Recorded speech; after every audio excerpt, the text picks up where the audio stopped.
For a while now, we've seen many people, many online, share their frustrations with the mainstream media. I mean, I see posts like this all the time. The mainstream media is the enemy. MSM are lying traitors. The mainstream media is not a reflection of reality. That's an interesting take. If anything, Twitter isn't always a reflection of reality. At least I hope not, based on this poll from the Twitter sphere. Is trust in journalism, the media, down? Of course. Is some of it warranted? Possibly. I mean, people aren't perfect. Reporters aren't always perfect. But I hope you watch this video. I hope I can help convince you that great journalists, many of them part of the mainstream media, aren't only needed, they're crucial to our republic, our freedom, and yes, sometimes they even save lives. What's up, friends? I'm Josh Helmuth. Sure, I know our country isn't perfect, the world isn't, people aren't perfect, and I understand some pushback against the media, especially after so many cable news networks have spewed so much information, quite a bit. I do have a video about that, by the way, as well as a video on how to differentiate between real news and fake news, links below. But today, I'm here to talk about what you see in the comment section as MSM. No, not MSN, not the instant messenger. What's up, class of 2003? Yeah, I'm an old man. Mainstream media. The lamestream media, evidently, it's cool to say you don't watch the news. I mean, kind of like how it's cool to pee your pants, right, Billy? Yes, you ain't cool unless you pee your pants. Wow. So, how do you stay informed? I mean, why do you watch? Do you believe what's posted on the Sasquatch Daily? I believe. Are you more into what the National Enquirer has to say? Hey, UFOs do exist. Listen, journalism has some work to do in regaining the public's trust, no question, especially to those who watch cable news. But let me just show you why mainstream media is just that, mainstream. Because when done well, it saves lives. Here are 12 times journalists, as part of the mainstream media, have saved lives. October 5th, 2017, the New York Times released an article that revealed several allegations of sexual harassment against movie mogul Harvey Weinstein. Because of the article, 4 members from Weinstein's company resigned immediately, and Weinstein was fired. Last year, Weinstein was sentenced to 23 years in prison and found guilty of first-degree criminal sexual acts and third-degree rape. He's also being extradited to Los Angeles, where he's facing another 11 charges of rape and sexual assault. 2018, it was Julie K. Brown, an investigative mainstream journalist with the Miami Herald, who released a report that took 2 years to build. It eventually took down billionaire Jeffrey Epstein. After years of evading the law, it was Brown who was able to get accusers to talk and federal prosecutors to finally take notice. Brown's work, which had enough documents to fill her entire spare bedroom, identified 80 alleged victims and led to the arrest of Epstein in New York on sex trafficking and conspiracy charges. Prosecutors alleged that Epstein had molested girls as young as 14 years old, possibly dating back to the 90s, affecting countless victims. He was facing life in prison before he allegedly took his life 2.5 weeks later while sitting in a jail cell. But if it weren't for Brown's investigative journalism, who knows how many young girls Epstein could have harmed. It was 2002 when Spotlight came out. The Boston Globe released one of the most damning, powerful, and influential investigative reports in American history. Their report proved that the Catholic Church knew about and enabled the sexual abuse of countless minors for decades. The Globe's reporting not only won them the Pulitzer for public service, but also led to the criminal prosecution and conviction of 5 Roman Catholic priests while encouraging more victims to come forward. And victims haven't stopped coming forward. Nearly 20 years later, even here in Colorado, subsequent investigations have revealed widespread abuse in the church.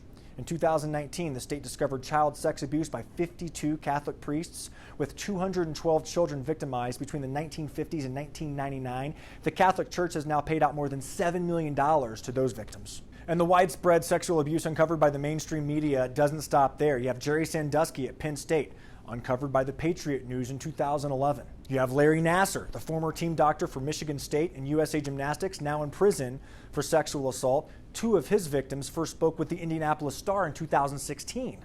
I mean, even at the local level, I've never been more proud to work for a local station here at KRDO after our team of investigators, including Stephanie Sierra and Chelsea Brinsel, they revealed a systemic web of illicit sexual spas in Colorado Springs, spas that have been legally run, yet proven to be a vehicle for sex trafficking. They hold women who are promised a better life in America, but then when they get here, they're held against their will. Because of our reporting, lawmakers are now trying to find ways to shut these spas down for good. And what about the news coverage during the civil rights era? I mean, we haven't even talked about that. The chaos and tragedy that erupted out of Selma, Alabama, for instance, in 1965, that was broadcast on national television. 48 million Americans saw peaceful protesters brutally attacked by police. John Lewis said, quote, "Without the TV news coverage, the civil rights movement would have been like a bird without wings." If it wasn't for TV cameras rolling in Selma, one could argue the progressive legislators of the time would have been much slower to act. It was just months later when the Voting Rights Act of 1965 was signed, and a few years later, after that, the Civil Rights Act of 1968. We could also talk about mainstream journalists saving lives by pulling innocent men out of prison.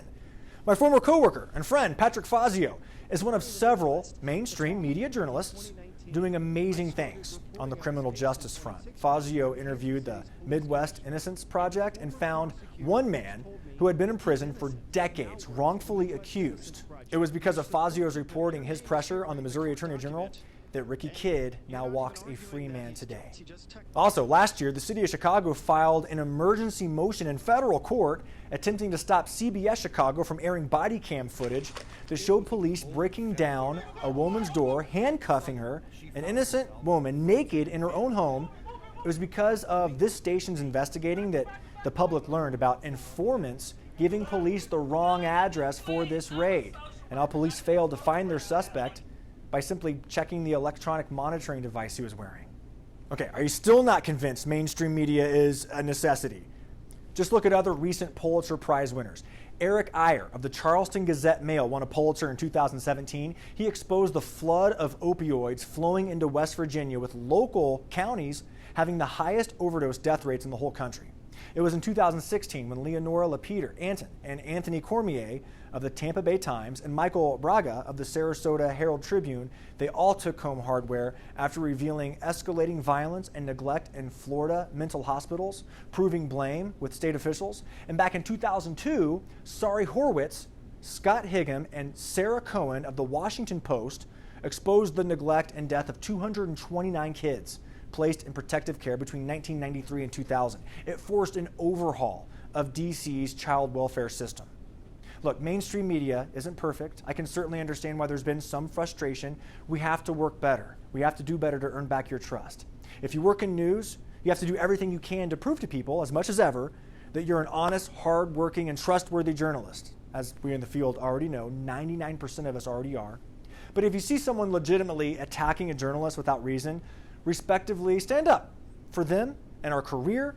I mean, TV revenue isn't what it used to be. Newspapers are still dying across the whole country. Send those readers, viewers, who are frustrated, respectively, this link. Remind them just how important we are to a just society. And if you are a viewer and you've actually made it this far, watching this whole video in its entirety, I truly do thank you from the bottom of my heart. We need more viewers like you who are willing to listen to all the facts and possibly adjust opinions based on new information. Remember, let's lift each other up. Let's be atypical.